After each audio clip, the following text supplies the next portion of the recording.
Halo pemirsa, apa kabar Anda hari ini? Senang sekali saya Raden Matlias dapat kembali menemani Anda dalam sebuah program talk show inspiratif. Ini dia Bincang Sehati. Ya, kalau menurut peraturan pemerintah hari ini adalah hari ke-7 ya. Pas ke-7, hari ke-7 umat muslim di Indonesia berpuasa. Mungkin ada juga yang hari ke-8 seperti itu ya. Nah, kalau kita ngomongin puasa, ini kan sebenarnya kewajiban bagi umat muslim yang mampu.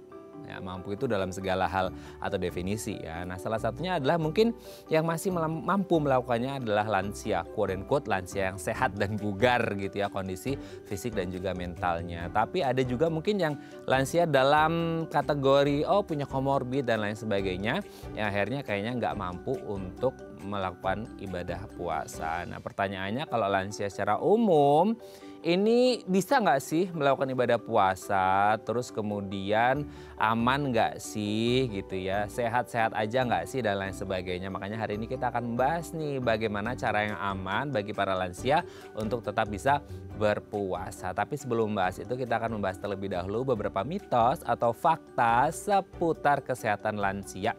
Oke, kita lihat yang pertama ya. Semua lansia pasti akan pikun pada waktunya. Nah, ini dia. Kita sering kali mendengar istilah yang namanya Alzheimer, demensia, atau yang mungkin orang kenalnya lebih umumnya adalah pikun gitu ya. Nah, nggak ngerti nih, ini ada beda nggak antara pikun, demensia, Alzheimer, dan lain sebagainya. Tapi intinya gini, ketika orang menuju ke usia lanjut, ya kita ngerti lah ya, segala proses kinerja dalam tubuh, anatomi tubuh secara alami pasti akan menurun ya. Proses degeneratif, proses aging, dan lain sebagainya, sehingga membuat si orang tua ini dalam kondisi yang ya iyalah proses penuaan ya, aging dan lain sebagainya, sehingga kinerjanya semua menurun termasuk kinerja otak. Kalau kita ngomong tentang pikun atau tidak pikun pasti hubungannya dengan saraf gitu ya, dengan bagaimana tubuh mengirim sensor ke otak untuk ingat sesuatu, melakukan sesuatu dan lain sebagainya. Nah, pertanyaannya gini. Apakah semua orang yang menuju lansia di kategori range usia tertentu gitu ya, yang masuk usia lansia, apakah mereka pasti akan mengalami pikun? Karena kalau kita lihat keseharian kita, kayaknya banyak banget ya oma opa di rumah yang even untuk sesuatu hal yang kecil banget, mereka bisa lupa gitu. Untuk yang baru beberapa detik terjadi mereka bisa lupa. Tapi anehnya itu kayak bisa berpuluh-puluh tahun yang lalu kejadian momen tuh masih mereka ingat. Jadi kayak ini antara pikun atau nggak pikun, sesuatu yang baru. Nggak ngerti sih, itu mungkin kayak ada istilah short term memory loss gitu ya. Yang kayak mereka benar-benar hilang ingatan dalam beberapa waktu yang singkat, tapi mereka ingat banget waktu yang lama. Tapi nggak ngerti, nanti kita bahas. Ada nggak hubungan antara lansia is equal dengan yang namanya pikun? Oke, kita lanjut yang kedua ya.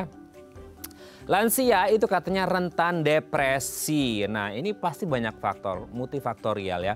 Entah karena faktor kesendirian, biasa kayak kumpul-kumpul di kantor bareng sama teman, masuk usia retirement, masuk usia pensiun, terus kemudian mereka harus stay di rumah banyak-banyak gitu ya. Padahal kalau kita lihat, buat kita yang kerja, kayak enak banget ya tinggal di rumah, tapi untuk mereka yang udah terbiasa bersosialisasi sama orang, mingle sama orang, apalagi punya power ya, dan mereka mengalami post power syndrome, itu kayak nggak enak banget. Sehingga akhirnya apa?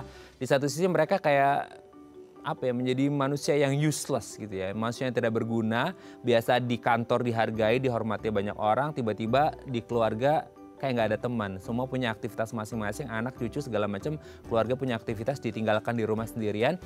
In the end of the day-nya mereka ngerasa kayak stres, depresi, dan lain sebagainya. Nah, bener gak sih semua lansia pasti akan mengalami depresi gara-gara ada shifting gitu ya, ada peralihan dalam hidupnya yang mungkin mereka belum prepare, belum persiapkan sebelumnya, sehingga akhirnya mereka merasa depresi karena kondisi yang sangat jauh berbeda. Nah, ini mungkin ada adaptasi yang harus dipelajari sebelum akhirnya mereka pensiun atau mereka memasuki usia lansia ya. Tapi apakah benar semua lansia pasti akan mengalami depresi? Nanti kita bahas ya. Oke, kita lanjut yang ketiga ya. Semakin tua, aktivitas harus semakin dikurangi. Ini kayak buah si malakama ya. Jadi kita tuh bingung kadang-kadang sebagai anak yang atau cucu gitu ya, yang punya orang tua atau oma opa di rumah. Ada yang mengatakan gini, oh kalau bisa orang tua itu jangan banyak dikasih kerjaan fisik gitu ya, harus begini harus begitu, namanya fisiknya pasti udah lemah gitu ya, kinerjanya udah mulai menurun dan lain sebagainya. pasti untuk angkat beban lah ini segala macam itu pasti jauh berbeda ketika mereka masih muda. Tapi ada yang bilang juga nggak boleh, mereka justru nggak boleh diem. Kalau diem malah justru akan berakhir depresi dan mereka menjadi orang yang merasa nggak berguna dalam hidupnya. Justru mereka harus tetap diberikan aktivitas fisik. Supaya apa? Aktivitas tetap bergerak, kalau olahraga mungkin agak berat, aktivitas fisik oke lah, nyapu, apa dan lain sebagainya. Asalkan, quote and quote nih ya, asalkan aktivitasnya tidak terlalu berat. Nah, nanti akan kita tanyakan ke dokternya, apakah betul ketika sudah masuk usia lanjut, ini boleh nggak sih beraktivitas fisik atau enggak? Di satu sisi kita ingin mereka sehat dengan beraktivitas fisik, tapi di satu sisi kayak kita kayak, nggak tega ya kalau harus melakukan ini dan lain sebagainya. Niatnya sih baik supaya istirahat aja, tapi nggak ngerti dari point of view-nya si oma opanya sendiri seperti apa, nanti kita bahas ya. Oke, kita lanjut yang keempat. Lansia itu katanya rentan terkena infeksi. Nah, ini yang dikatakan ya dalam definisi kalau kita ngelihat orang mana sih di range usia yang rentan mengalami gangguan kesehatan. Mungkin kita sering mendengar namanya kategori anak-anak dan juga lansia. Kenapa? Karena kalau anak-anak mungkin imun sistemnya belum terbentuk secara sempurna. Kalau lansia imun sistemnya pasti sudah mulai menurun ya. Karena tadi ya proses aging, proses degeneratif, metabolisme menurun. Apalagi metabolisme kan hubungannya dengan imun sistem ya. Sehingga kita ngomongin lansia pasti rentan mengalami infeksi. Beda halnya ketika masih muda terkena infeksi sedikit kayaknya imun sistem bisa langsung ngelawan. Tapi ketika sudah mulai tua gitu ya, sudah mulai lanjut usia, nah infeksi itu mudah menyerang. Mungkin kadar infeksinya menyerang itu sama, tapi karena mungkin lanjut usia sehingga akhirnya kemampuan tubuh untuk menangkal ya segala macam virus, bakteri dan lain sebagainya ini menjadi berkurang, makanya rentan mengalami infeksi. Betul nggak? Nanti kita bahas ya. Oke, kita lanjut poin yang terakhir, poin yang kelima. Nah ini dia, durasi tidurnya lebih pendek. Ini pasti banyak banget dialami oleh keluarga-keluarga gitu ya. Kenapa? Karena kadangkala agak bingung nih bagaimana cara mengantisipasi cara, pola, dan durasi tidur oma opa atau orang tuanya yang ada di rumah. Kadangkala kita udah tidur jam 8, jam 9, mereka juga ikutan tidur. Tapi kayak jam 1 gitu ya, mereka bangun. Dan itu mereka nggak bakal tidur lagi sampai pagi. Kadang kita kepikiran sebenarnya memang pola tidurnya seperti itu. Yang dalam artian durasinya lebih pendek. Atau sebenarnya karena banyak pikiran nih. Akhirnya karena faktor ini, faktor itu mungkin dari mental health issue ya. Akhirnya membuat mereka jadi insom, nggak bisa tidur. Dan akhirnya nah itu gangguannya tadi ya. Seperti disebutkan sebelumnya depresi dan lain sebagainya. Tapi secara umum lansia tidurnya lebih pendek waktunya atau enggak nanti kan kita bahas ya. Oke, itu tadi beberapa mitos atau fakta seputar kesehatan lansia dan kami akan membahasnya sesaat lagi. Tetap bersama kami di Bincang Sehati.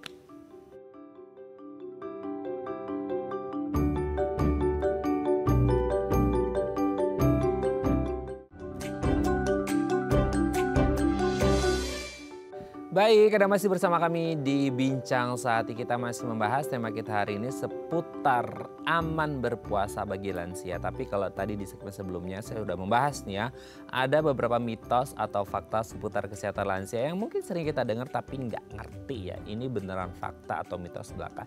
Nah untuk membahasnya telah hadir bersama kami di studio Bincang Sehati ada Dr. Rahma Safitri, SPPD Kager, dokter spesialis penyakit dalam, konsultan geriatri dari MMC Hospital. Assalamualaikum, selamat pagi Dr. Rahma, apa kabar? Waalaikumsalam warahmatullahi wabarakatuh. Pagi Mas Raden, alhamdulillah.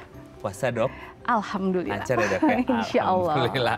Makanya hari ini kita akan membahas seputar puasa bagi lansia. Tapi sebelum itu kita bahas terlebih dahulu kesehatan lansia, ada mitos faktanya dok. Yang pertama adalah, nah ini dia, ini pasti banget ya. Kalau udah jelang lansia atau lansia pasti akan mengalami namanya pikun. Nah selama ini kan kita sering dengar ya dok ya, ada istilah kayak Alzheimer, demensia. Nggak ngerti, mungkin banyak orang nggak bisa ngebedain mana itu Alzheimer, mana itu demensia. Intinya mereka bilang pikun, that's it gitu ya. Tapi apakah semua lansia pasti akan mengalami pikun atau nggak sih dok?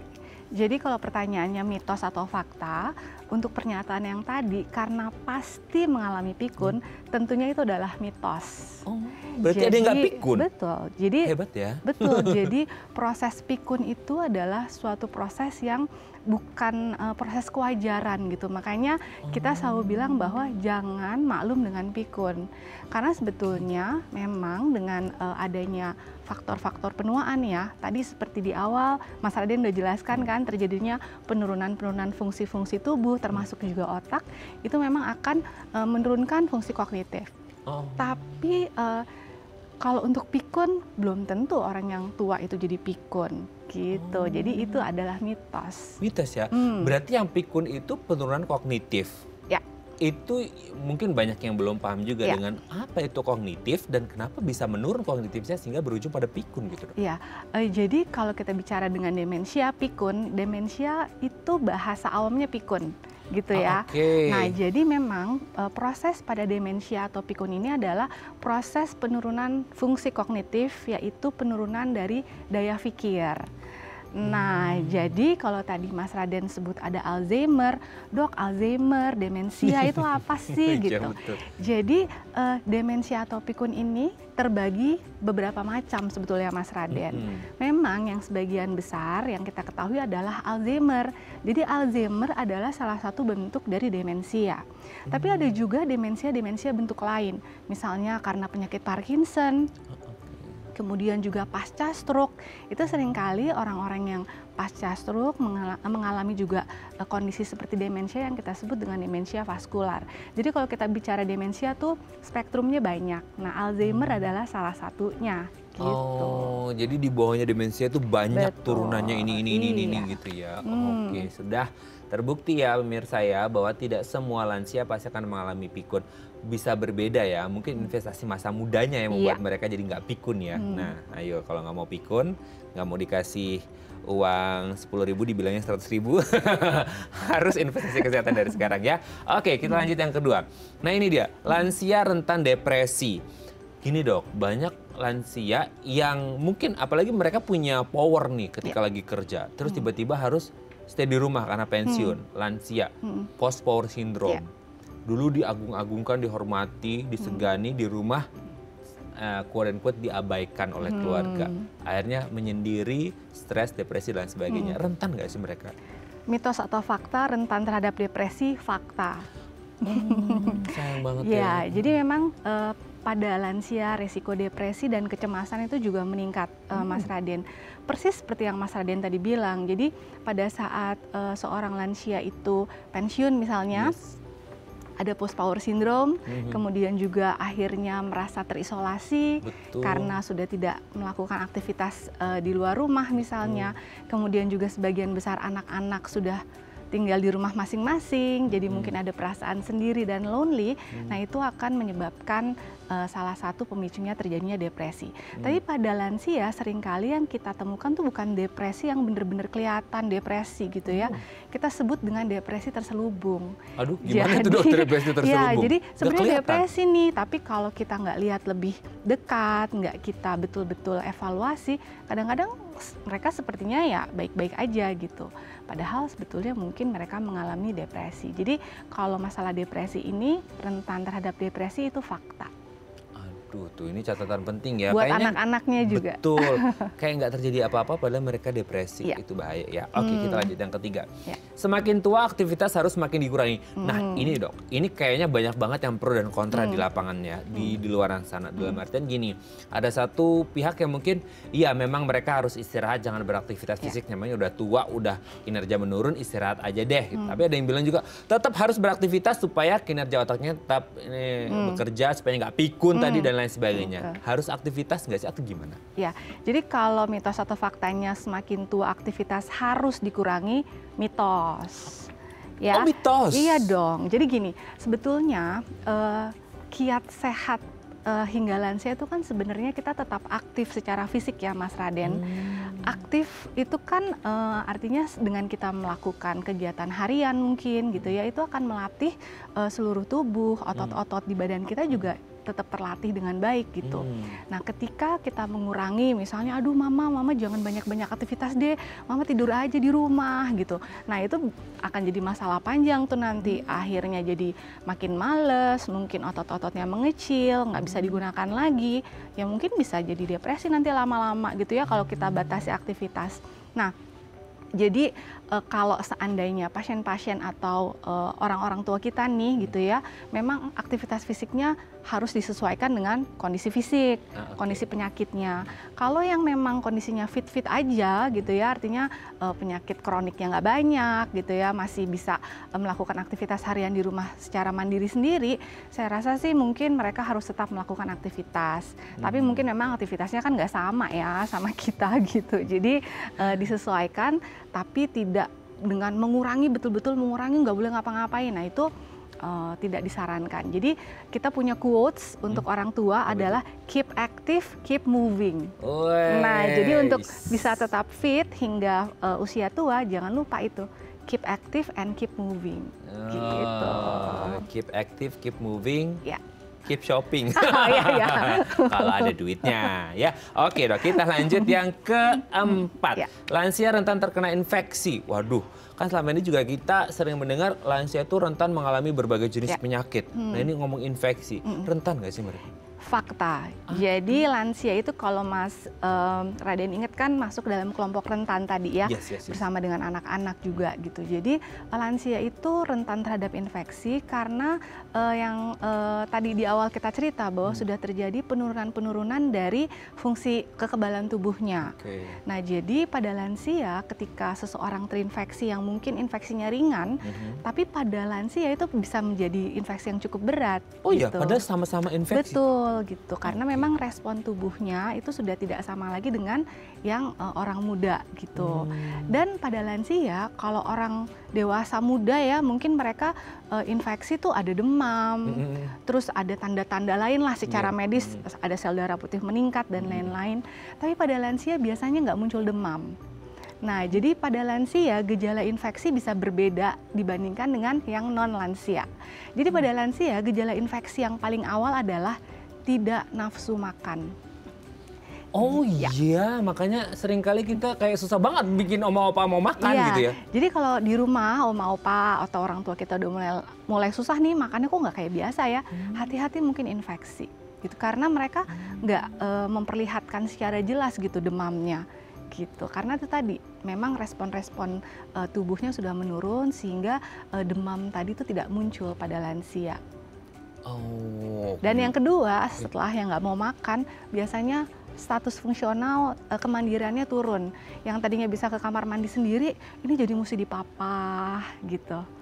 Ih, itu nyaru banget tau gak sih dok? Nyaru banget kayak kalau nafsu makan nggak mau makan, kayak udahlah mungkin lagi moodnya nggak enak. Terus kemudian biasa kamar mandi sendiri nggak bisa, ini mau dipapah, lagi manja mungkin. Jadi akhirnya ke dokter udah infeksinya udah mulai parah. Itu yang terjadi, itu rata-rata yang terjadi begitu. Jadi rata-rata datang ke rumah sakit sudah dalam kondisi yang lebih berat. Nah bahayanya ketika itu dibiarkan berlarut-larut dan dalam kondisi yang berat, itu bisa menimbulkan berbagai macam kondisi yang seperti penurunan kesadaran gitu ya, yang artinya ya kondisinya sudah sangat berat gitu.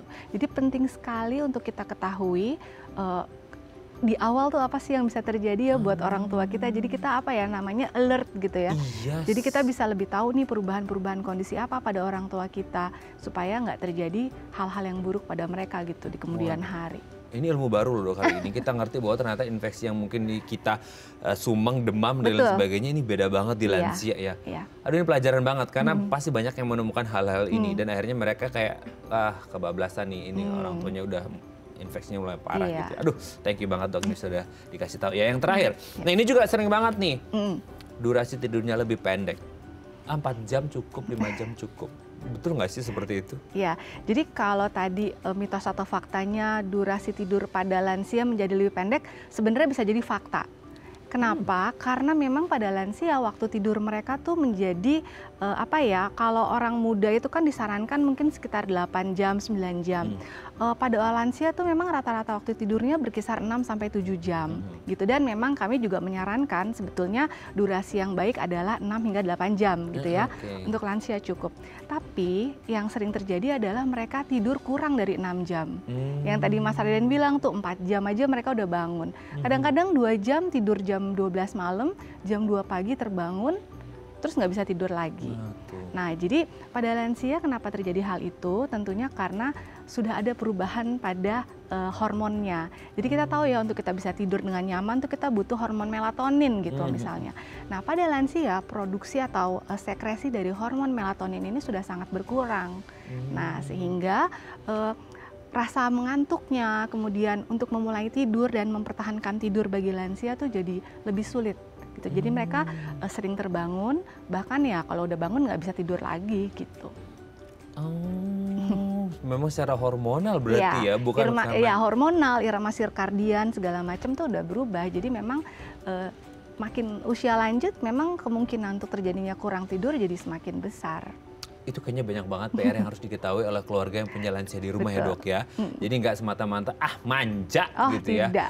Gitu enggak, memang ada polanya secara hormonal, secara ya. ini dan lain sebagainya itu pengaruh gitu ya. Aduh thank you banget dok, ini ilmu baru buat para keluarga yang punya lansia di rumah. Ini jadi catatan penting, apalagi kita mau menghadapi Hari Raya Idul Fitri yang mungkin akan berkumpul tuh sekeluarga. Dan jangan sampai kita mendiskreditkan oma opa di rumah gara-gara kita nggak paham tentang apa yang mereka rasakan. Oke dok, nanti kita lanjut lagi ngomongin aman berpuasa bagi lansia dok ya. Oke pemirsa, kalau Anda punya pertanyaan seputar tema kita hari ini boleh tanya-tanya di 021-290-3244 atau DM Instagram kami di @bincangsaatidaketv. Kami akan segera kembali.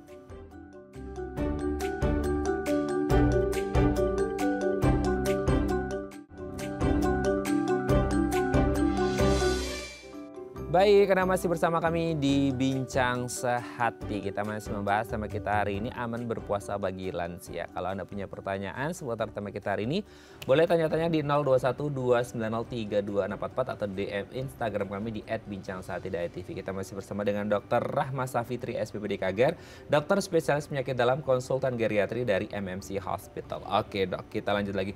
Mau tahu dulu dong dok, range usia masuk lansia ini di usia berapa? Karena sekarang tuh banyak banget orang ejek-ejekan, lansia lo gitu. Tapi nggak ngerti, maksudnya baru 30 gitu, baru 40 udah dikatain lansia gitu. Udah jompo nih udah gitu jompo ya. nih, kita kira ini milenial jompo.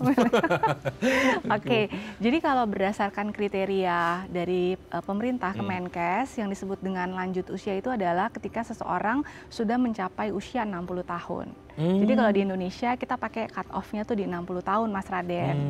Gitu. Kalau di negara-negara lain yang lebih maju mereka memang pakai cut off-nya tuh 65 tahun ke atas. Aduh beda 5 tahun beda ya, 5 lumayan tahun, ya Mas. Ya.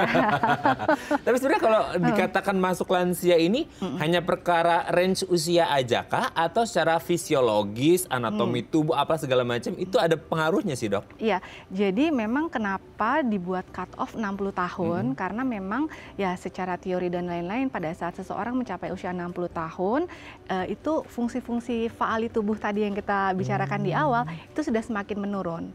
Walaupun sebetulnya memang nggak mulai dari 60 tahun sih sudah mulai penurunan fungsi ya, kayak misalnya fungsi ginjal gitu ya. Di atas umur 30 tahun tuh setiap tahun tuh sudah berkurang 1%, 1%. Iya, gitu. Tapi memang semua itu akan menjadi lebih cepat penurunannya ketika seseorang sudah mencapai usia 60 tahun ke atas gitu, Mas Raden. Tapi sebenarnya kalau penurunan fungsi itu sendiri, apakah semua organ maksudnya berbarengan gitu ya, nurun bareng, terus serem ya dok ya gitu, ginjalnya, jantungnya segala macam, liver turun, atau ada fase-fase mungkin berbeda periode atau gimana? Ya, jadi itu memang kalau kita lihat apakah memang semua organ menurun, ya memang iya gitu ya. Jadi secara teori memang semua organ dapat mengalami penurunan dalam kurun waktu yang tadi yang sama lah ya, di atas umur 60 tahun. Tapi sebesar penurunan dari masing-masing organ itu kan bisa berbeda-beda, tergantung dengan penyakit kronis yang sudah diderita sebelumnya gitu ya. Kemudian kondisi-kondisi fisik sebelumnya, terus gimana investasi kesehatan dari masa mudanya. Nah itu kan sangat berpengaruh ya terhadap suatu individu gitu. Jadi memang secara fisiologi, artinya secara kadarullah ya, penurunan takdirnya gitu ya, fungsi organ itu akan menurun, semakin menurun pada saat seseorang mencapai usia 60 tahun ke atas. Oke, penurunan itu baik yang dalam kondisi ya katakanlah sehat gitu ya, sudah investasi, atau yang dalam kondisi punya komorbid atau ada riwayat gangguan kesehatan tertentu, pasti sedikit banyak ada penurunan, pasti ada. Pasti, jadi lansia yang sehat pun juga akan mengalami penurunan fungsi organ Mas Raden gitu. Tapi yang tadi saya bilang, pada orang-orang yang memang punya penyakit tertentu yang lebih berat, misalnya penyakit diabetes itu dalam waktu lebih dari 5 tahun kan bisa mempengaruhi fungsi ginjal, sehingga memang ada kemungkinan fungsi ginjalnya akan jauh lebih menurun akibat dari komplikasi diabetesnya, tidak hanya karena faktor usia gitu. Jadi masing-masing individu tuh sangat berbeda antara satu dengan yang lain. Ya. Dengan kondisi tersebut dok, katakanlah ada penurunan, kita nggak ngerti ya, maksudnya kadarnya kan mungkin berbeda-beda tiap orang. Tapi itu ngaruh nggak sih kayak yang paling kelihatan tuh mobilitas mereka gitu ya, atau ke metabolisme mereka, ke kinerja otak, pokoknya segala macam deh, itu pengaruh nggak? Sangat mempengaruhi. Jadi yang tadi saya sebutkan, organ kita tuh kan ada organ vital dari otak, kemudian dari otak itu memang yang terjadi ya Mas Raden mungkin seperti penyusutan otak. Ya kayak kita bilangnya bahasa medisnya atrofi cerebri gitu.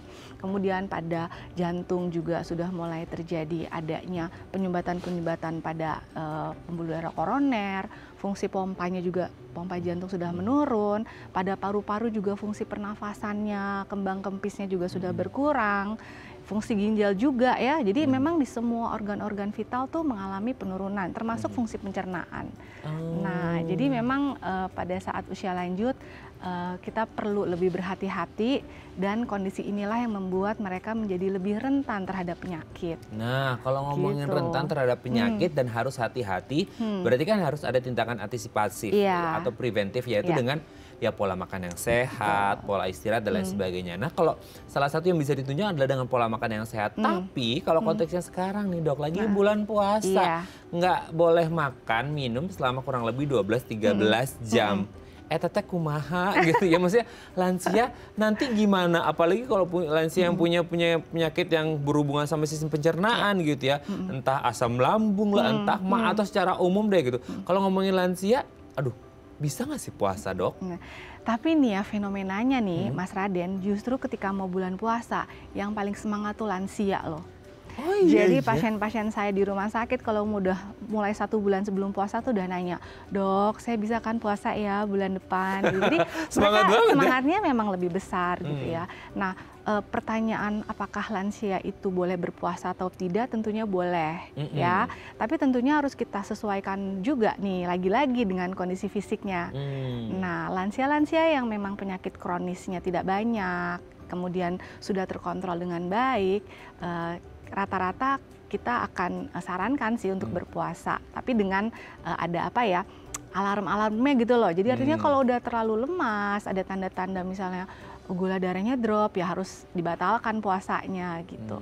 Tapi ada juga memang lansia-lansia yang kami sudah tidak sarankan lagi untuk berpuasa. Misalnya lansia yang memang penyakit kronisnya sudah banyak, atau penyakit diabetesnya tidak terkontrol gitu, gula darahnya masih 300-an, tekanan darahnya juga masih terlalu tinggi, pasien-pasien yang menjalani cuci darah gitu misalnya penyakit ginjal kronis, itu termasuk kelompok-kelompok yang memang sudah kami tidak sarankan lagi untuk berpuasa gitu. Jadi kalau lansia boleh berpuasa tentu boleh, tapi sangat baik apabila sebelum puasa harus periksa dulu nih, gitu. Kita lihat dulu seberapa jauh sih gitu ya mereka diperbolehkan untuk berpuasa. Karena rata-rata kekeh ya, kalau ini tetap saya mau puasa dokter, gitu. Semangat gitu dong. jadinya. Saking semangat sama saking pinginnya, jadi kayak keluarga nggak berani ngelarang, padahal ini demi kesehatan mereka ya. Tapi kembali lagi, ibadah itu kan tidak menyusahkan orang. Jadi jangan sampai karena niatnya ibadah malah terjadi hal-hal yang tidak diinginkan. Semua pasti ingin puasa, ingin beribadah namanya. Apalagi lansia biasanya kan, semangatnya tadi dokter sebutkan gitu. Tapi apa yang harus dipersiapkan kalaupun nanti akhirnya dengan kondisi ini boleh berpuasa, kita akan bahas di segmen selanjutnya ya dok ya. Oke pemirsa, kalau Anda punya pertanyaan seputar tema kita hari ini boleh tanya-tanya di 0212903244 atau di Instagram kami di @bincangsaatidai.tv. Kami akan segera kembali.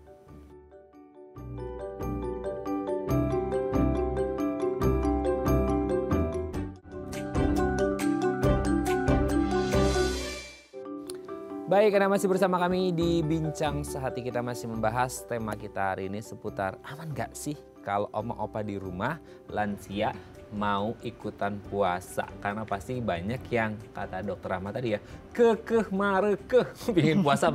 Tapi waktu konsul ke dokter, kayaknya ibu bapak nggak bagus deh buat berpuasa karena kondisi kesehatan. Enggak, saya tetap sehat. Nah, gula darahnya 400 gitu ya.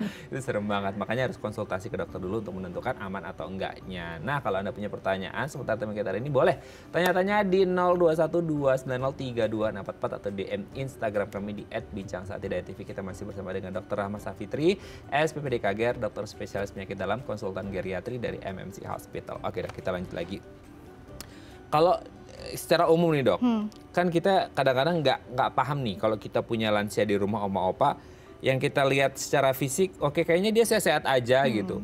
Apa sih yang perlu mungkin ya diperiksakan, nggak hanya sekedar fisik, kayaknya masih bisa jalan sendiri kok dok, gitu ya. Kayaknya nggak ada gangguan mobilitas, makanya oke-oke aja. Sesimpel itukah menilai bahwa oma opa di rumah boleh berpuasa, atau lebih dari itu kalau kita misal kayak siap atau nggak siap, bisa atau nggak bisa nih lansia berpuasa? Ya, baik Mas Radin. Jadi gini, ketika orang tua kita sudah punya penyakit kronik tertentu, misalnya hipertensi atau diabetes ya, biasanya kan memang kalau yang memang sudah rajin kontrol, mereka akan setiap bulan melakukan cek gitu ya, cek kadar gula darah, cek tekanan darah. Tapi pada lansia-lansia yang memang cenderung fit, tidak memiliki penyakit kronik tertentu, biasanya memang kan pemeriksaan check up-nya tuh jadi susah ya. Kadang-kadang ngajak mau check up aja tuh susah loh. Enggak kok, saya baik-baik aja gitu ya. Jadi itu, untuk anak-anak juga mungkin mau ajak orang tuanya medical check up tuh juga udah PR tersendiri ya. Tapi memang pada orang-orang yang seperti ini gitu ya, orang-orang tua yang masih fit gitu ya, itu sangat disarankan untuk melakukan pengecekan kadar gula darah, kadar kolesterol gitu ya, medical check up lah ya, sebelum melakukan puasa Ramadan gitu. Jadi memang kalau mau puasa Ramadan, ada baiknya tuh semua disiapkan 1 bulan sebelumnya gitu. Jadi ketika memasuki bulan puasa tuh semua udah lebih kita lebih tenang gitu ya, artinya orang tua kita sudah dalam kondisi yang baik gitu. Oke, nah kalaupun sekarang nih udah konsultasi ke dokter, udah MCU lah ya. Alhamdulillah banget loh kalau mau dibawa MCU, karena biasanya banyak yang nolak karena ngerasa baik-baik aja dan mungkin anaknya sih nggak ada pikiran apa-apa karena cuma mau ngecek kita. Orang tua tuh kadang-kadang, sorry itu saya kayak negative thinking, kamu nggak percaya sama kondisi kesehatan gitu dok, iya nggak sih kayak gitu?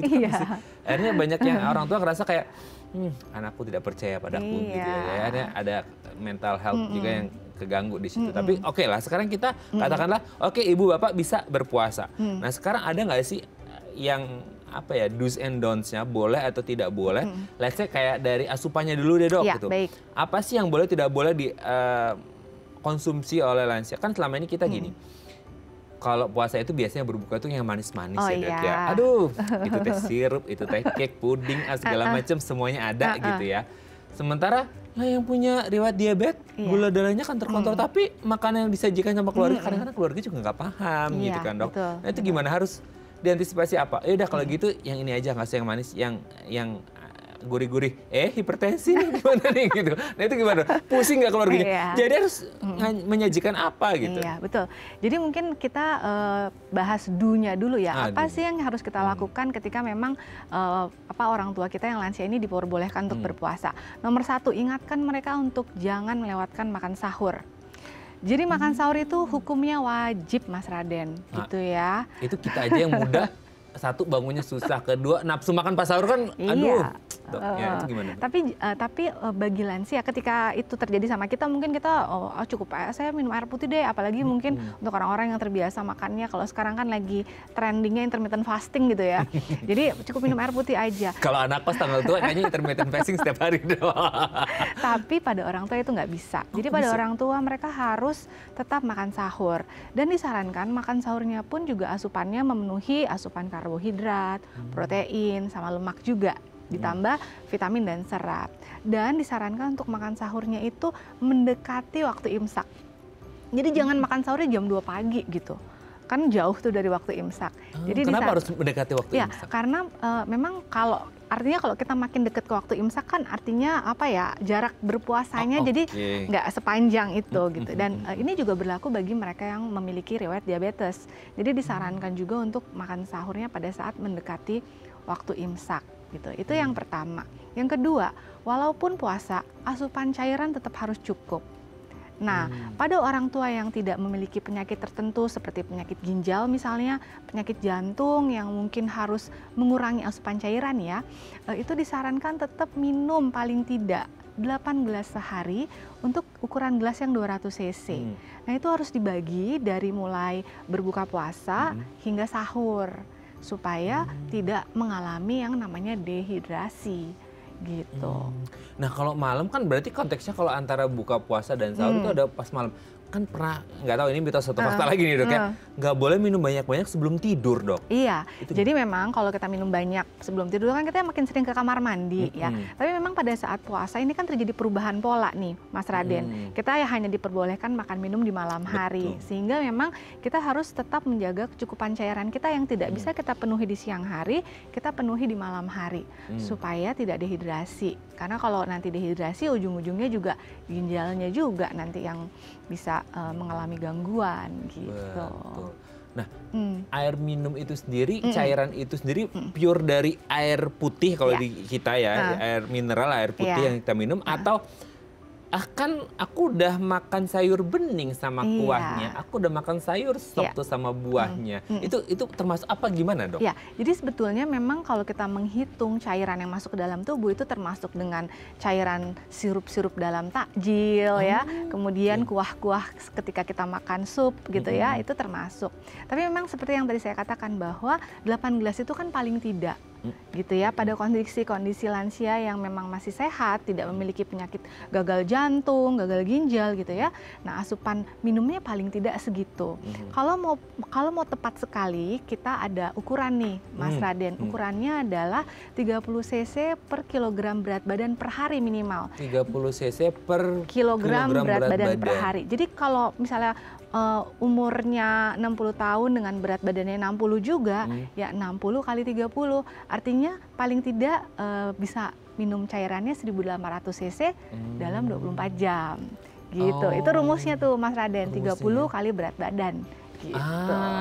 Jadi ini lebih enak ngitungnya ya, sesuai dengan kebutuhan tubuh ya. Kebutuhan tubuh. Oke dok, sebelum lanjut ini ada DM Instagram, aku bacakan ini ada di layar, dokter nggak usah nengok, nanti tengok dok. Dari Ibu Dewi nih. Dok, papa saya usia 71, ada riwayat diabetes. Tadi kita ngomong diabetes, ya udah banyak banget ya diabetes ini ya. Oke, belakangan ini sih gulanya lumayan terkontrol dok, tapi fisiknya kayak belum fit dan pengen puasa, aman nggak ya? Lumayan terkontrolnya ini, sayangnya nggak disebutin ya angkanya berapa. Cuma kalau terkontrol harusnya sih oke lah, lumayan bagus.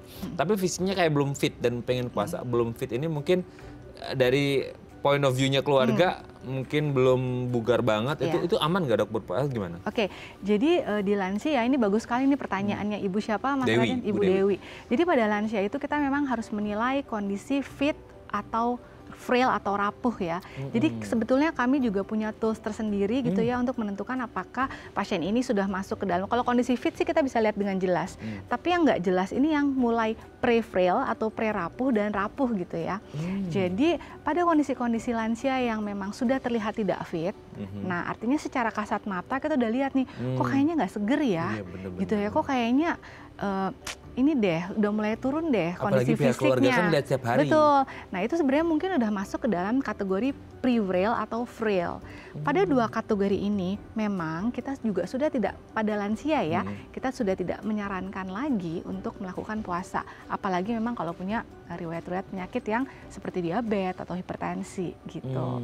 Jadi lain halnya kalau misalnya memang gula darahnya sudah terkontrol baik, kondisi fisiknya cukup baik, nggak ada tanda-tanda penurunan gitu ya, kita lihat juga baik-baik aja, saya rasa itu cukup aman. Tapi kalau kita lihat secara kasat mata kok kayaknya agak beda nih ya mama sama papa ya gitu, agak turun deh nih kondisi fisiknya, nah di situ mulai hati-hati. Itu kan saran dokter dok. Di rumah kondisi bisa jauh berbeda. Sangat. Karena yang mereka hadapi bukan hanya aturan, tapi orang tua yang tadi dokter Rama sebut tetap harus puasa. Nah kalaupun akhir-akhirnya gitu ya udah anaknya ngalah, ya udah papa puasa nggak apa-apa. Perlu dilihatin nggak sih dok, kayak aduh kayaknya udah, ya udah papa buka aja deh batal gitu, itu gimana tuh? Ya, jadi ini karena pertanyaannya pas sekali nih ya Mas Raden. Jadi memang pada kondisi-kondisi yang pasien dengan diabetes, lansia dengan diabetes itu memang sangat tetap kita anjurkan untuk melakukan pengecekan gula darah mandiri secara rutin, gitu ya. Misalnya pagi dicek, siang dicek, malam dicek. Jadi ketika gula darahnya didapatkan kadar kurang dari 70 atau lebih dari 300, itu disarankan untuk berbuka puasa, gitu. Jadi parameternya itu deh, oke deh mama boleh deh puasa, tapi kita cek gula darahnya rutin ya. Gitu. Nah, ketika dia di bawah 70 atau di atas 300, dia pasti akan kerasa nggak, Dok? Nah, kadang-kadang untuk orang-orang tertentu, apalagi kalau yang tinggi ya, biasanya kalau tinggi itu jarang ada gejala. Kalaupun ada gejala saat gula darah tinggi itu biasanya rasa haus yang berlebihan, terus jadi sering buang air kecil. Misalnya ini puasa padahal nggak minum ya, tapi kok pipis melulu. Nah, harus hati-hati pada penderita diabetes, jangan-jangan tuh kadar gula darahnya lagi sangat meningkat. Tapi yang satu lagi nih yang juga berbahaya, ketika kadar gula darah turun. Nah, gula darah turun tuh sebetulnya kita anggap di bawah 80-70 gitu ya. Nah, ketika gula darah di bawah 70 bisa muncul gejala seperti misalnya keringat dingin, lemas, berdebar-debar, sampai yang paling berat tuh bisa sampai kayak mau pingsan. Nah, jadi kalau hipoglikemi atau gula darah drop biasanya gejalanya lebih jelas nih Mas Raden dibandingkan yang hiperglikemi gitu. Oke, semoga ini menjadi catatan untuk Ibu Dewi ya. Dan semoga papanya sehat selalu. Kalaupun ke kamar kadang-kadang anak juga nggak bisa nolak, ya udahlah ya. Udah deh kita cek aja deh gula darahnya deh. Aja lah. Itu kayaknya solusi yang paling win-win deh gitu ya. Supaya papanya langsung ketahuan nih. Ya harapannya sih sehat, tapi kalaupun tetap maksa ya udah dijalanin aja sambil rutin dicek gitu ya Bu Dewi ya. Terima kasih sudah menghubungi kami. Oke, nanti kita lanjut lagi ya Dok ya di segmen terakhir ya. Oke pemirsa, kami akan kembali saat lagi, tetap bersama kami di Bincang Saati.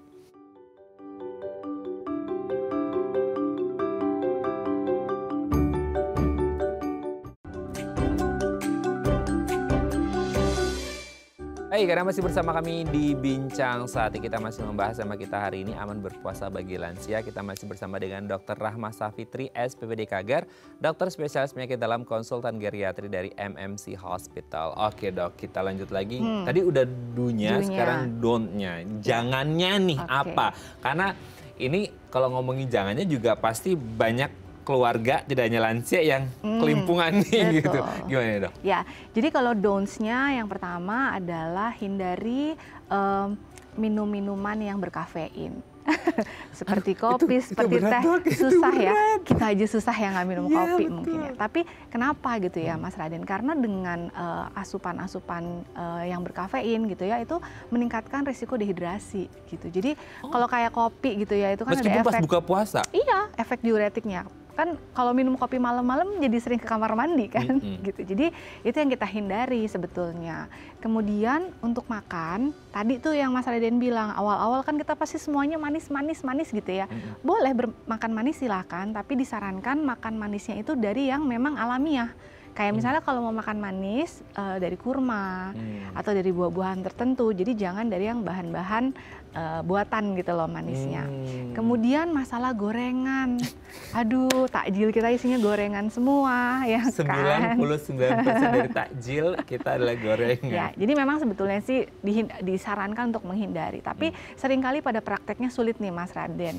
Nah, jadi cuma untuk mengingatkan bahwa dengan makan gorengan itu kan sebenarnya ya kita tahu ya minyaknya tuh agak lebih sulit untuk dicerna oleh tubuh, apalagi kalau kita baru buka puasa ya. Pencernaan kita tuh biasanya jadi terganggu. Terus setelah makan gorengan biasanya jadi cepet kenyang. Akhirnya nggak makan nasi. Betul. Sehingga asupan protein yang lain, kalori, dan sayur mayurnya tuh nggak masuk. Nah, apalagi pada lansia, mereka biasanya kalau udah makan makanan tertentu nih dalam jumlah yang banyak, mereka pasti udah nggak akan bisa makan lagi gitu. Betul. Jadi itu sebaiknya yang dihindari. Makan gorengan jadi nggak boleh Dok, ya boleh gitu ya. Tapi kalau bisa makan gorengannya tuh nanti aja deh setelah sholat taraweh gitu. Artinya makan dulu makanan yang penting, asupan-asupannya yang memang kita harus jaga. Setelah itu baru tuh boleh ngemil-ngemil deh sedikit gitu. Jadi karena kita nggak mungkin ya bilang nggak boleh mah ini nggak boleh itu, mereka kan juga bulan puasa ini kan sebenarnya nuansanya kan yang kita suka gitu. Jadi ya tetap diperbolehkan gitu, tapi ya tentu dengan yang tadi saya bilang bahwa harus yang penting dulu diutamakan, makanan-makanan yang mencakup gizi seimbang tadi, baru nanti boleh deh selingannya sedikit-sedikit kita kasih gorengan. Kalau gorengannya goreng sendiri di rumah gimana sih, Dok? Boleh gitu, artinya tapi tetap yang namanya gorengan kan ya ini ya, maksudnya apalagi bagi mereka-mereka yang memang sudah ada riwayat penyakit jantung, riwayat stroke gitu ya, kan memang sangat disarankan untuk mengurangi itu. Tapi ya tetap boleh asal makannya juga nggak terlalu banyak kan gitu. Terus ada katanya buah itu yang oke mengandung gula, tapi ada yang gulanya tinggi banget. Aku nggak ngerti maksudnya salah atau benar, kayak nanas itu kan tinggi atau gimana tuh? Ya, penting juga nih untuk gula, untuk buah. Jadi buah pada saat bulan Ramadan yang disarankan dimakan itu yang tinggi kadar airnya. Semangka, melon gitu ya, itu silahkan dimakan. Pepaya boleh dimakan karena bisa membantu juga sistem pencernaan lebih lancar. Kemudian juga misalnya kayak apel gitu ya, itu silahkan dimakan. Nanas sebetulnya termasuk buah-buahan yang memang disarankan juga untuk dimakan pada saat bulan Ramadan. Jadi ketika pemanisnya itu dari yang alami, mudah-mudahan sih efeknya nggak seperti kalau kita makan bener-bener misalnya makan es buah pakai sirup,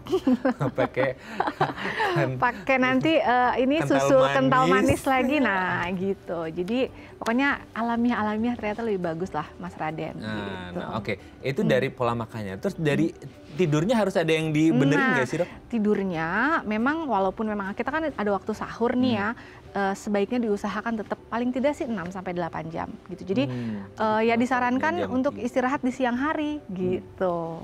Jadi di siang hari boleh tambahin tidur siang gitu-gitu? Justru memang kalau malam kan biasanya orang tua kita nih ibadahnya ini banget ya, kenceng banget gitu. Jadi mereka biasanya setelah sholat tahajud, misalnya bangun dari jam 2 gitu. Mereka udah sholat tahajud, lanjut sahur, habis sahur subuh langsung baca Quran lagi gitu ya. Jadi memang waktu tidurnya akan semakin berkurang. Disarankan pada saat siang hari mereka melakukan istirahat tidur sehingga tetap tuh 6 jamnya bisa tercukupi gitu. Makanya kadang-kadang tuh saya juga kepikiran, Dok. Ini mereka nggak pernah ngerasa ngantuk apa ya? Tahajud jam 2, lanjut ikutan masak juga. Sholat subuh, ngaji sampai jam 7 sampai duha tuh biasanya. Segala macam. Nah setelah duha tuh Mas harusnya mereka bisa istirahat. Istirahat lagi ya. Oke, terima kasih Dokter Rahma hari ini. Ini menjadi ilmu yang sangat bermanfaat untuk semua yang punya lansia di rumah. Supaya sama-sama enak nih. Keluarga enak, lansia juga enak. Happy. Semuanya aman berpuasa sampai ketemu Hari Raya Kemenangan Idul Fitri. Terima kasih Dokter Rahma. Sehat terus, salam untuk keluarga di rumah dan teman-teman di MMC Hospital. Selamat berpuasa juga, semoga puasanya lancar. Terima kasih Dok. Terima kasih juga Mas Raden. Waalaikumsalam warahmatullahi wabarakatuh. Oke pemirsa, itu tadi perbincangan kita dengan Dokter Rahma. Semoga bermanfaat ya. Dan jangan lupa untuk terus menyaksikan konten-konten inspiratif kami hanya di platform The iPlus. Saya Raden Matria Samit. Sampai jumpa dan selamat kembali beraktivitas di hari Senin yang indah ini. Ingat, jaga kesehatan Anda dan orang tua Anda supaya lancar berpuasa. Sampai jumpa.